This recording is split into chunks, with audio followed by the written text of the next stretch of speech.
How do devices actually find each other on a network? It comes down to topology, the shape of how everything connects. Let's walk through the 7 topologies you'll run into most. A topology is really two things at once: the physical layout of the cabling and devices, and the logical path data actually travels. Every topology falls into one of two families: wired, or wireless. Let's start with wired. The most common wired layout by far is the star. Every device connects individually to one central point, a switch. Nothing talks directly to anything else, every bit of traffic passes through that center first. That individual cable design has a real upside: if one cable fails, only the device on that cable drops off. Everyone else keeps working exactly as before. But that central switch is also the whole network's weak point. If it goes down, every device connected to it loses contact, all at once.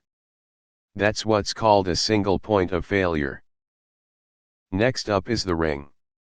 Here, every device connects to exactly two neighbors, forming a closed loop, and data travels around that loop until it reaches its destination.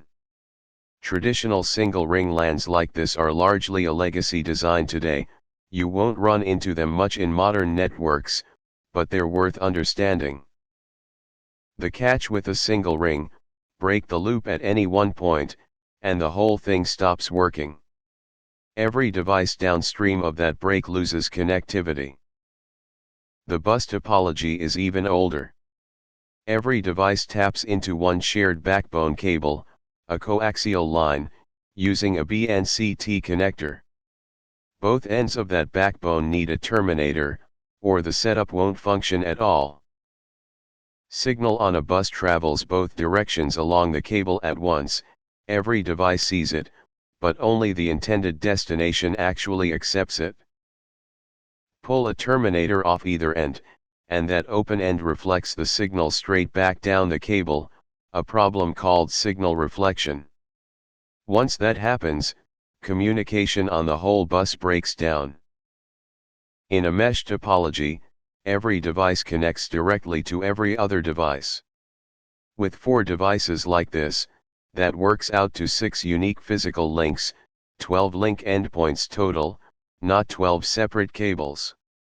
That density is exactly why mesh handles failure so well. Watch what happens when a link goes down: traffic simply reroutes through another path. Take out a second link, and there's still a working route between devices. The trade-off is cost.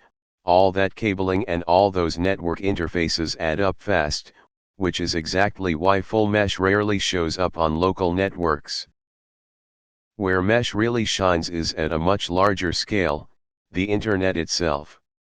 It's not a perfect full mesh, no single router connects to every other router on Earth, but it's a richly interconnected partial mesh with many alternate routes. Lose a few routers, and traffic simply reroutes around them. Now let's take those same ideas wireless. 3 topologies to cover: infrastructure, ad hoc, and wireless mesh. Infrastructure topology blends wired and wireless. Picture the safe version of a home network: internet in from your ISP, through a modem, into a router acting as your firewall, and out to a switch. Some devices connect to that switch with a cable, others connect through a wireless access point plugged into the same switch, which bridges your wireless devices onto the wired network.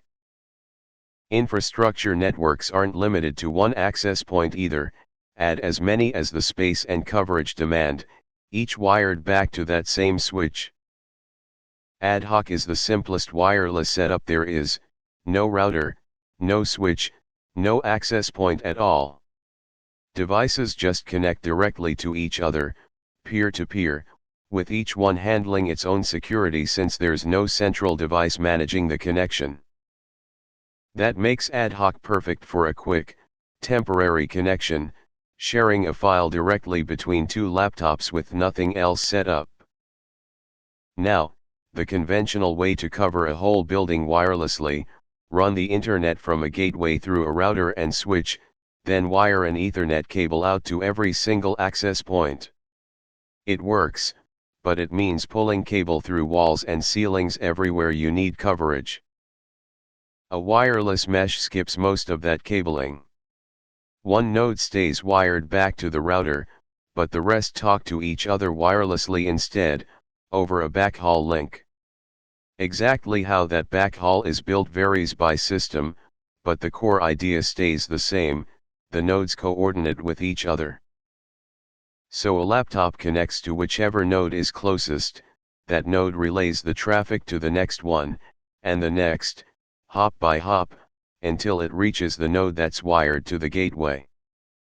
And if one of those nodes drops out, traffic just reroutes through another one, though a lost node can still mean a coverage gap in that immediate area, even with everything else still working.